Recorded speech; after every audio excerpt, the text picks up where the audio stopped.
How can you reduce your meetings, build more flexibility in your day, and be more productive at the same time? The Workshop Wednesday community helps you to run high energy and result-driven workshops so that you can take back control over your work week. And in today's episode, I'm going to show you a workshop you can copy today. And this workshop will help you to start replacing your meetings. So let's go.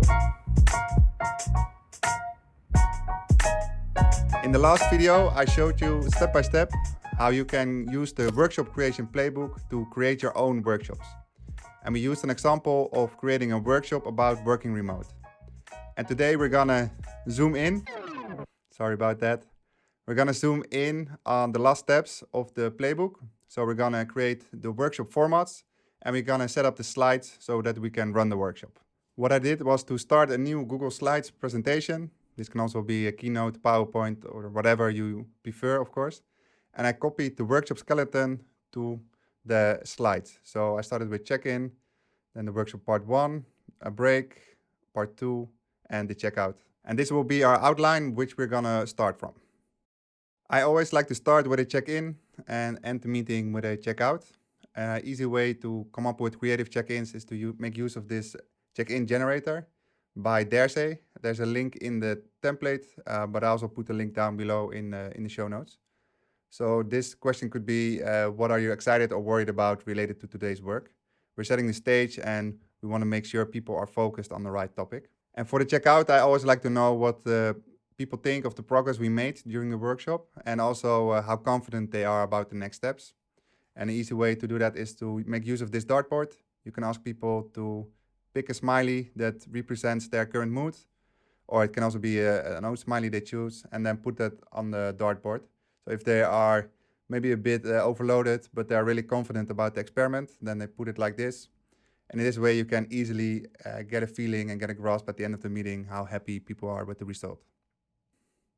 And in the top right corner, you see a time box, 5 minutes for the exercise. So that's the maximum amount of time that you use for it. And I like to put that on every slide. So it's a reminder for myself, but it's also helpful for the team. So they are more aware how much time we are going to use for this. And talking about time boxes, it's always nice to have a timer visible, at least for yourself, but maybe even for the whole group. You can use bigtimer.net for it. I like that one.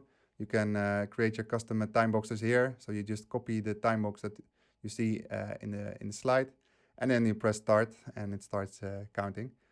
And what I like about this is that you can share your screen with the rest of the meeting so that you always have a visible timer in the meeting itself. Of course, you can also use your phone. Okay, and now it's time for the fun stuff. We're gonna deep dive into the workshop. Let's start with part 1. And we want to help the team identify what level of autonomy they are in. And I think it's sufficient if we show them the video and that they have some time after the video to reflect and to see maybe what they can improve in their current way of working. And of course, having a video like this can save you time within the actual workshop itself. So we time boxed 50 minutes for this part of the workshop. And if you have a team that comes in well prepared into the meeting, then you can send this video as a pre-watch.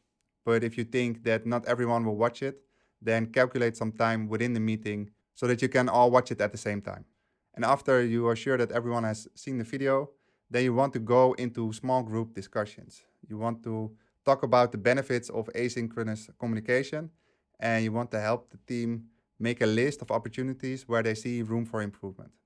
A really great way to help people to reflect what they just saw, what they heard, and to give some breathing time to think about it and then discuss it with each other is the 1, 2, 4 all exercise.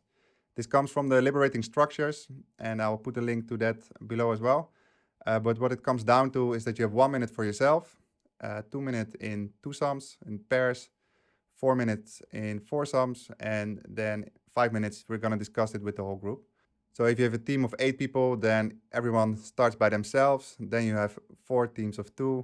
You have then 2 teams of 4, and then you're going to discuss with all 8 people at the same time. And in this way, you level the playing field more for your team. It's easier for people to contribute. It's more difficult to hide. And now, within 50 minutes, you have a list of opportunities which you can use. And for this specific workshop, we want to make a list of meetings that can be replaced or maybe partially replaced. And we want to first start by identifying what are the real-time meetings and then see if we can move them to asynchronous meetings. But asynchronous, it's a word that we don't use daily, so it can be a little bit fake. And luckily we have Basecamp to the rescue. They've published their complete playbook, and one of the parts is their guide to internal communication. And it consists out of two parts, the rules of thumb and the general philosophy, which lists 30 principles they apply, and a second part about communicating day to day, about the tools that they used and some automatic process that they use. And we're going to use this guide to make it more concrete what asynchronous really means. So let's put a screenshot of the guide into our workshop and also a link to it. And we're going to help the team in making more bite-sized chunks of the whole article. But if you send the guide as a pre-read into the agenda invite, then it can help a lot, because if somebody already read it before, it gives them more time to process what they read and also more time to think about how they can apply it to their own work. And for this specific workshop, I like to focus on principle number 3, which is about internal communication via long-form writing and how this can lead to a welcomed reduction of meetings, video conferences, calls, or other real-time opportunities. And the reason you want to minimize these real-time opportunities is because they interrupt your day or other people's days, and this is killing for your productivity. So now that we have set the stage in the workshop, we're gonna ask the people in the workshop to make a list of real-time meetings they think that can be replaced. And we first give them the opportunity to reflect about it and to think 1 minute for themselves. And you want people to write things down. So that can be either in the Google Slides itself, if you give everyone access, or it can be a different tool which you prefer. It can be Google Docs. If you are on site, then you can use even real Post-its. I remember how it was back in the day. But make sure that you prepare and that you have something ready where people will write things down. And when the time is up, so the first minute is done, you invite the team to make pairs and to discuss the thing they have listed down and see maybe where there's overlap. Maybe they get new ideas when talking to each other. Ask them to write that down as well, so that you are creating a collective memory for the group. And what I like to do here is, before starting the 2 minutes, I like to introduce another concept from the Basecamp guide. And this is this one. You cannot not communicate. And this way we give them the guide in more bite-sized chunks instead of overloading them with all the information. And they can use this as well in the discussion they have with each other. And I'm going to do the same for before the foursomes. So speaking only helps who's in the room. Can be something, can be a prompt before going into the 4 minutes you have when you're going to talk in foursomes. And then in the last step, you have 5 minutes where you're going to discuss everything which just happened in small subgroups, and you're going to discuss them with everyone, with all people in the room. And you want to see patterns, and you want, best of all would be if the group themselves comes with insights where they see opportunities and rooms for improvement.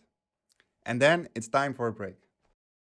By taking a break, you give your team and yourself the opportunity to reflect on what you just talked about and to recharge, which is an easy shortcut for better productivity. So make sure that every 60 to 90 minutes you build in a break of 10 to 50 minutes. And then go for a stretch, maybe a walk, grab a bite or a coffee, and make sure that you are continuing the workshop after 50 minutes. Okay, I'm all refreshed, so let's continue. And one of the challenging parts about breaks is the start after the break. And a couple of things you should do to make this more easy for yourself and for the team. Be really specific on the time that you're going to continue. So for example, say 10:34 or 10:37 as the time that you will continue the workshop, because then it's something people will remind and it's easier to remember. And what you can also do is give people an assignment before the break, or maybe pose a question so that they have some time in the break to think about it and they are eager to restart again. And also an easy trick is to make them do something as soon as possible after the break, because then they can get back into their focus mode. Okay, workshop part 2, which is still quite an agenda, but luckily because we already did a lot of the groundwork, we can speed up this part of the workshop. And let's start with the alternatives to meetings. If you look at the second part of the guide, then Basecamp describes a couple of examples on how they replace their meetings. So for example, this one, an automatic daily. What did you work on today?